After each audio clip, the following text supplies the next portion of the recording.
Teman-teman di Indonesia yang sangat berharga, salam damai untuk Anda semua. Setiap tahun, salah satu perayaan terbesar di seluruh Indonesia adalah Idul Adha, Hari Raya Kurban. Banyak sekali kambing, domba, dan sapi yang dikurbankan, dan darah tertumpah di mana-mana. Anda pasti sangat tahu mengapa perayaan ini dilakukan.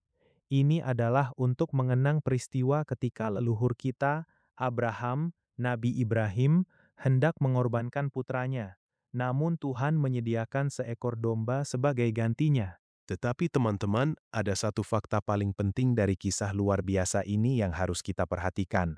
Pada hari itu, di Gunung Moria, siapakah yang menyediakan domba yang berdarah sebagai pengganti anak yang hampir mati itu? Apakah itu domba yang dibawa Abraham dari rumahnya sendiri? Bukan. Domba yang tersangkut di semak-semak itu disediakan secara langsung oleh Tuhan sendiri. Sebaik apapun manusia memilih dan mempersembahkan domba yang paling mahal, hal itu tidak akan pernah bisa menyelamatkan jiwa kita. Tuhan bukanlah Tuhan yang haus akan darah persembahan manusia.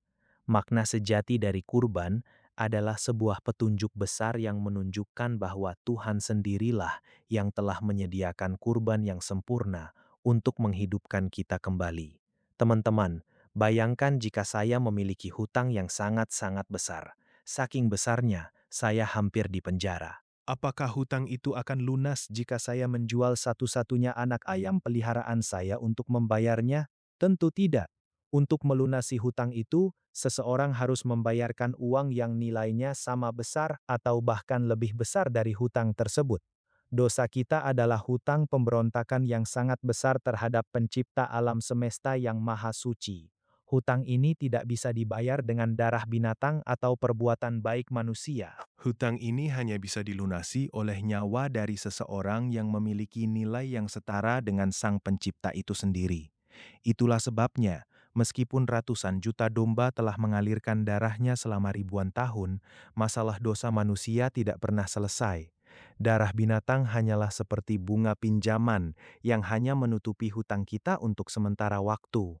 Ketika waktunya tiba, Tuhan tidak ingin lagi kita menumpahkan darah yang sia-sia. Karena itu, Dia mengutus kurban yang paling sempurna dan tanpa cacat, yaitu seseorang yang setara dengan dirinya sendiri, Yesus Kristus, Isa Al-Masih. Alkitab berseru tentang Yesus. Lihatlah anak domba Allah yang menghapus dosa dunia. Kata-kata terakhir yang diucapkan Yesus sebelum menghembuskan napas terakhirnya di kayu salib adalah, "Sudah selesai." Kata ini pada zaman dahulu digunakan oleh para pedagang di pasar untuk menyatakan bahwa hutang telah dilunasi. Dengan memberikan nyawanya yang tak ternilai, Yesus telah melunasi seluruh hutang dosa yang seharusnya Anda dan saya tanggung. Teman-teman yang saya kasihi, sekarang Anda tidak perlu lagi hidup dalam ketakutan. Jangan lagi cemas bahwa perbuatan baik Anda tidak cukup untuk menyelamatkan Anda di hari penghakiman. Tuhan telah membayar harga yang paling mahal untuk Anda. Pandanglah pada salib Yesus Kristus, anak domba sempurna yang disediakan langsung oleh Tuhan. Di sanalah terdapat kebebasan Anda yang sejati.